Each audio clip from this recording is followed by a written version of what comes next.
আমরা তো এই জায়গায় নতুন, আমরা এই জায়গাটা দেখার চেষ্টা করছি, কিন্তু এই ক্যামেরার মধ্যে এদিকে আসো, এদিকে এই দেখো এই যে জায়গাটা, হ্যাঁ এখানে বাবা কত কিলোমিটার দেখা যাচ্ছে, বাবা কত কিলোমিটার দেখা যাচ্ছে, এই 16 কিলোমিটার। দেখেন এই গাছগুলো আমরা উঠানোর জন্য এখানে আসছি, ঠিক আছে? এটা আসলে যাদের কাজ তারা করে না, এই কাজটা কিন্তু কারণ করার কথা। দূর থেকে যখন আমরা দিতে যাচ্ছিলাম, মাওয়া যাচ্ছিলাম, কত কিলোমিটার বোঝা যাচ্ছিল না। তো আসলে কি বোঝা যাচ্ছিল? ভালো আছেন? এই জন্য এই গাছগুলো কেটে দিলাম, এটা কাটার জন্যই আসছি, এই জন্য আপনাদের সাথে দেখা হয়েছে।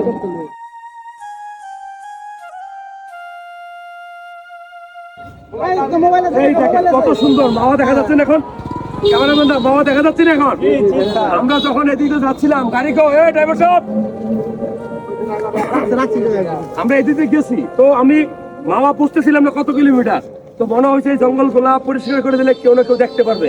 সবাই তো আর এই এলাকার মানুষ না, দূরের মানুষই তো যায়। তো এই কাজগুলো জাগর করার কথা তারা করলে ভালো হয়, ঠিক আছে? এই পাশেও ময়লা আছে দেখি, এই পাশে এই যে দেখেন মুক্তারপুর, এই তো মুক্তারপুর থেকে বিখ্যাত জায়গা। এই যে ক্যামেরার মধ্যে দেখো, দূর থেকে এই গাছগুলোর জন্য দেখা যায় না।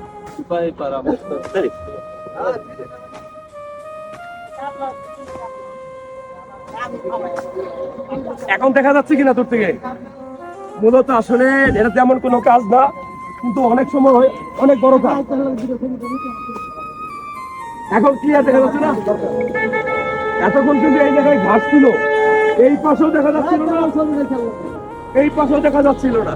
তো যারা ভিডিওটা দেখলেন ভালো লাগলে শেয়ার করেন।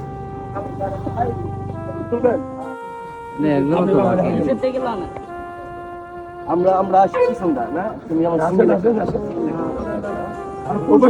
ওটা একটা সাইড দিয়ে নিও, এই কাঠগুলো দিয়ে দিও সাইডে আসবে।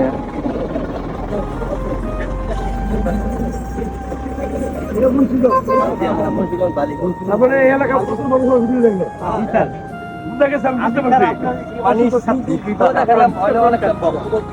আমরা সাক্ষাৎকার নিতে পারিনি, আমি ওখানে দেখে আমি জাস্ট এই যে গাড়িটা আছে না, নাম্বার লিখে নিলে সিরিয়াল নাম্বার দিলে যাওয়ার সময় এই নেম প্লেটের এখানে খেয়াল করছিলাম, মাওয়া দেখা যাচ্ছে না, এই যে গাছগুলো ছিল এই জায়গাটা দেখা যাচ্ছিল না, ওইদিকে চলে গেছি।